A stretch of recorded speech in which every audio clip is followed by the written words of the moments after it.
Hello, I'm Jillian. Thank you for joining me.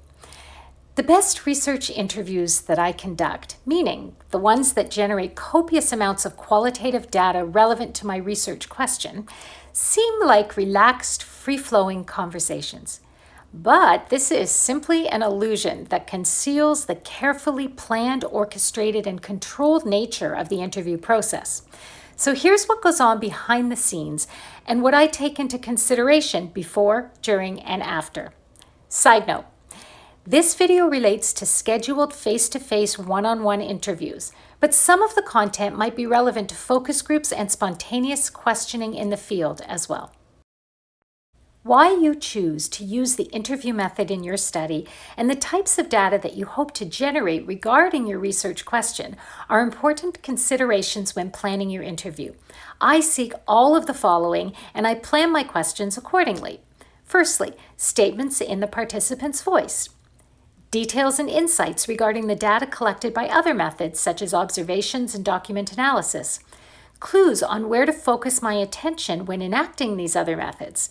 Stories, illustrations, and examples, background and contextual information, the participants' frameworks, perspectives, motivations, thoughts, feelings, instincts, biases, assumptions, and whatever else cannot be directly observed, and explanations on inconsistencies between what the participant might have said and what is observed. A tip. These data often come from answers to follow-up questions, so plan a series of follow-up questions for each of your main questions, and I'll get to the questions in a minute. Ideally, the setting in which the interview will take place is chosen in collaboration with the participant. For participants, it should be easy to get to and psychologically and physically comfortable and safe. If it's difficult to get to, they may be reluctant to participate. If it's uncomfortable, they may need more time to relax or not relax at all. And if it does not feel safe, they may be guarded in their answers and hesitate to fully engage with you. These situations can all jeopardize the quality of the data you can generate. The setting should also meet the researcher's needs. These include a quiet space with minimal or no distractions and interruptions to enable a clean recording and provide privacy regarding both the content under discussion and the interviewee's participation in the study. A tip: avoid your favorite coffee shop. It may seem like a great idea in addressing the participants' needs, but it is very problematic regarding yours. I learned that the hard way. My interviews are usually between 45 minutes and 2 hours. With less than 45 minutes, it's difficult to explore ideas and thoughts, especially since it takes several minutes to settle into an interview. More than 2 hours is just exhausting, with a diminishing return on data. So if you can't arrange for at least 45 minutes, consider a written questionnaire and encourage your participants to take their time in offering reflective and thoughtful answers. If you require more than 2 hours, conduct a series of interviews. A series has added benefits, such as the opportunity to conduct preliminary analysis that informs subsequent interviews, time to revisit and probe an idea more deeply, and the ability to check for consistency over time. I prefer a semi-structured interview format, which means I do not lock in a sequence of questions to be asked in a particular order. This allows me to be open to and pursue unusual, unexpected, unfamiliar, and unanticipated ideas and themes as they emerge. But it's a tricky balance to stay on track, so I often pre-plan a few redirect statements for when the discussion strays beyond the scope of the research question. And examples of these are, "I'm interested in what you're saying, but let's go there another time." Or, "In the interest of time, perhaps I can ask you this question instead." Or, "How do you relate that to our study?" If you have a good rapport with your participant, and I will discuss that shortly in the ethics discussion, they will understand and accommodate you without taking offense. Finally, the goal is to have the participant talk as much as possible, since that's where the data will come from. So while my interviews may appear to be conversations, they are more like monologues than dialogues. I intentionally keep my voice to a bare minimum, unless I'm doing a narrative study where my voice is also data, but that's for another time. Importantly, I actively engage in silent ways with facial expressions and body language, such as maintaining eye contact, nodding, raising my eyebrows, leaning in, and smiling. Nonetheless, I do begin every interview with a friendly welcome and I end with a sincere thank you. This may seem trivial, so I again refer you to my comments on ethics, the importance of which I cannot overemphasize. A tip: don't be afraid of moments of silence. You want the participant to give thoughtful, well-considered answers rather than stock or shallow ones, so you need to let them think in an unhurried way. I pre-plan a set of core questions related to my research question. These are derived primarily from my reflections on the literature and from data previously collected. To generate thoughtful and reflective answers and explanations, the questions are open-ended and cannot be answered with a yes, a no, or a stock statement. I might ask, for example, how do you reconcile this policy on ... with your professional orientation toward ... In my experience, 10 such questions are plenty for a 2-hour interview. My first question, however, is much more low-key in order to warm us up. So it might be, what drew you to teaching? Or how did you come to teach at this school? I research teachers and classrooms. And my last question might be more hard-hitting, if things are going well, to encourage a final reflection or stance. For example, how will you deal with the challenges of the government's policy on ... I might also end with a question on how the participant feels about participating in this study and/or this interview. Such reflexive questions can help to interpret the data. For example, if the participant's response is negative, the data might not be as balanced or as candid as I would have hoped. Finally, for each of the core questions, I prepare follow-up questions that are more probing, prodding, and prompting. As suggested earlier, answers to these questions often provide the good stuff, the deeper and richer data that are difficult to generate using other methods. Follow-up questions also help to stimulate participants who are less forthcoming. Here are some of the follow-up questions I use. How do you know this? What makes you say that? How could things have been different? What happened next? Can you help me visualize how this might unfold? Can you walk me through your thinking process? What were you thinking or feeling at that time and why? What assumptions are you making in this situation?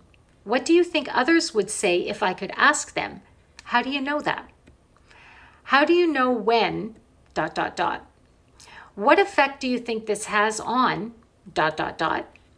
Can you explain or describe this further? And can you give me an example or a story to illustrate this? A tip: make sure to use follow-up questions right from the beginning of your interview to signal the types of answers you expect. In my experience, participants learn to anticipate these questions and they spontaneously offer that deeper insight or story. Audio and video recording relieves me of continuous note-taking, allowing me to fully engage with the participant. So I highly recommend recording if your participant agrees. But I still take supplemental field notes. These include observations about the participant's body language, gestures, facial expressions, and posture. For example, did they nod, roll their eyes, or wink, and when? Did they look uncomfortable or uneasy, and when? These notes may help to interpret comments made by the participant. My notes also include changes to the interview protocol that are made on the fly so that I remain accountable for the research process, newly thought of follow-up questions or probes so I avoid interrupting the participant, question ideas for subsequent interviews, and suggestions on what to watch for in observation sessions. Finally, I like to record some speculative and reflective thoughts on how I, as the researcher, how the interview process and the study itself might be affecting the participants' answers. So, for example, does it seem like the participant, with best intentions for being helpful, is saying what they think I want to hear? While it may seem arduous and archaic to jot down notes by hand, I do not recommend using a computer. The computer is a barrier to the intimacy you want to create with the participant. Burying your face in a screen can be intimidating, unsettling, even disrespectful. Again, ethics. And it's distracting with the click, click, click. I use my field notes booklet and simply explain to the participant that I have a lousy memory and jotting notes helps me stay on track. All true. Tip: if in doubt regarding the relevance of such observations and reflections to the research question, write now and judge later. These notes are private for your eyes only, so there is no harm in recording.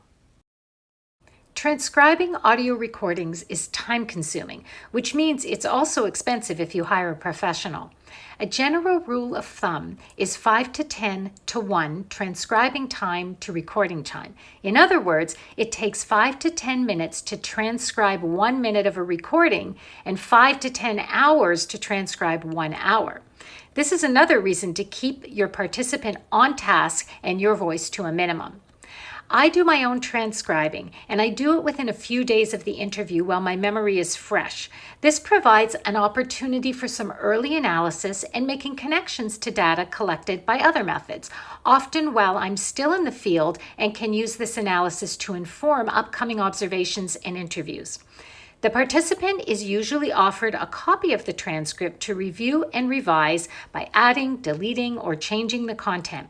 A sober second thought ensures the data is accurate and complete. This is particularly helpful in shorter interviews where the participant may not have had enough time to reflect and fully explain. A tip: I insert directly into the transcript, but in different colored fonts, my interview field notes, my reflections, and hyperlinks for organizations, people, and events to which the participant referred. This layers and consolidates the data, facilitating further analysis. I do not show this version of the transcript to the participant, though. Here is my big ticket item. There are 2 levels of ethical considerations for interviews: general research ethics that apply to all methods, and relationship ethics that are particularly important for interviews. General research ethics include informed consent, confidentiality and privacy, the right to withdraw or refuse to answer certain questions, and protecting or securing recordings, transcripts, and notes, among other considerations. And you can find plenty of resources on this. Relationship ethics speaks to the intimacy of the interview.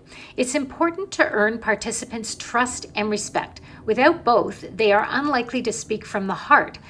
So expressing the following moral values and others that you may think of will help gain this trust and respect.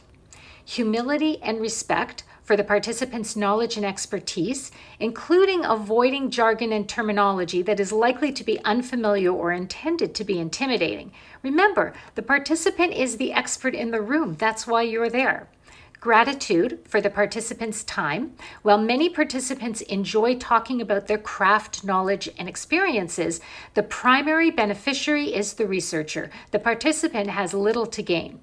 Sensitivity to the imbalance of power and the participant's level of comfort. This includes recognizing when the participant is tired, frustrated, or reluctant to continue, even if not directly expressed. Patience to allow the participant to think, explain, and clarify without interruption. Don't assume that you know where the participant is going with their answer. They may surprise you, or they may articulate it in an unexpected way.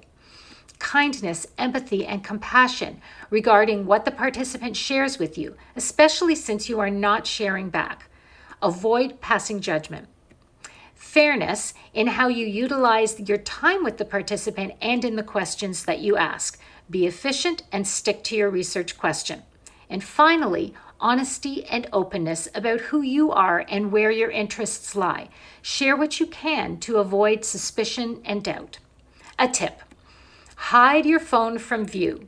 Not appearing fully engaged in the interview is disrespectful and insensitive and will undermine all of these efforts and your ability to earn the participants' trust and respect.